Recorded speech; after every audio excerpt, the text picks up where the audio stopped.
Em breve, você vai assistir um novo filme original da Brasil Paralelo, O Fim da Beleza. Clique no link desse vídeo e faça o seu cadastro.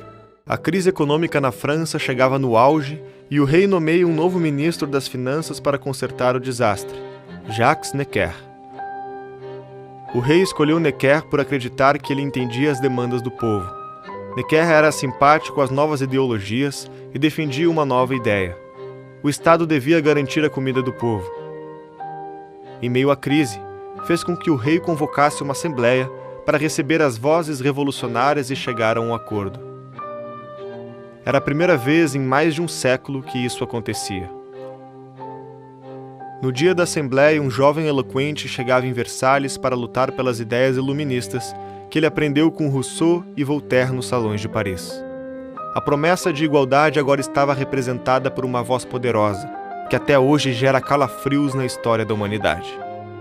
Maximilien Robespierre. As cortes ficaram assustadas com as intenções violentas e revolucionárias e resolveram dar fim na Assembleia. Os revolucionários decidiram que não iriam parar, com ou sem o rei. Foram para um ginásio próximo e prometeram nunca desistir até conseguirem a revolução. Neste dia, estava declarada a Revolução Francesa. Nasciam os termos direita e esquerda no ginásio que decidiria a nova Constituição.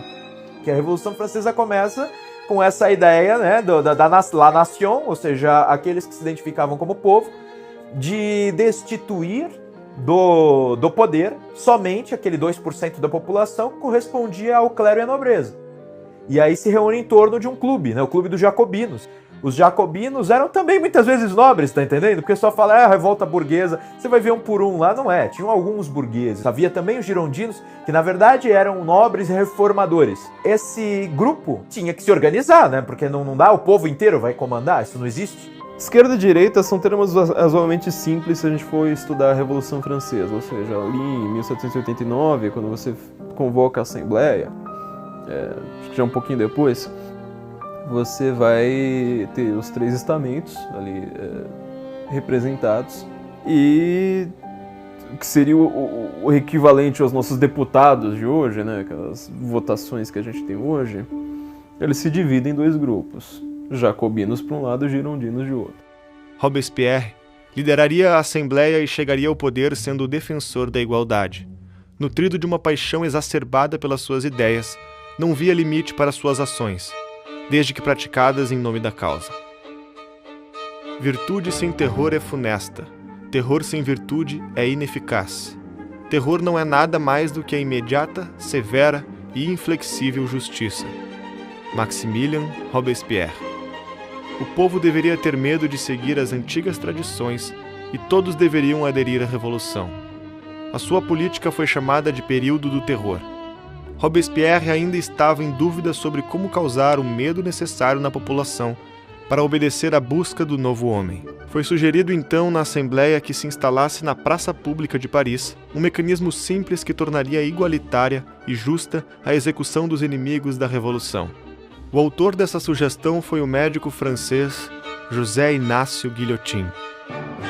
A guilhotina passaria a estar presente no dia a dia da França e entre suas vítimas constaria professores, cientistas, padres, freiras, filósofos, nobres e outros 40.000 cidadãos que seriam guilhotinados em menos de um ano.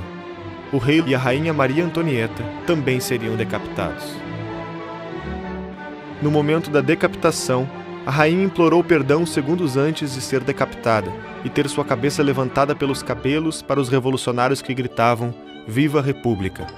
Você ter um governo que pode fazer tudo, sem absolutamente nenhum limite, isso foi o terror jacobino que aconteceu após a Revolução Francesa. O lema dos jacobinos, por sinal, deixava bem claro o que é esquerda. O lema deles era: nós precisamos enforcar o último rei nas tripas do último padre. Isso é esquerda. Você pode ter variações soft disso, você pode ter variações extremadas disso, você pode ter... não sei, você pode ter o que você quiser. Mas se você quiser entender a esquerda com toda facilidade, você veja assim quanto que a pessoa quer enforcar o último rei na tripa do último padre.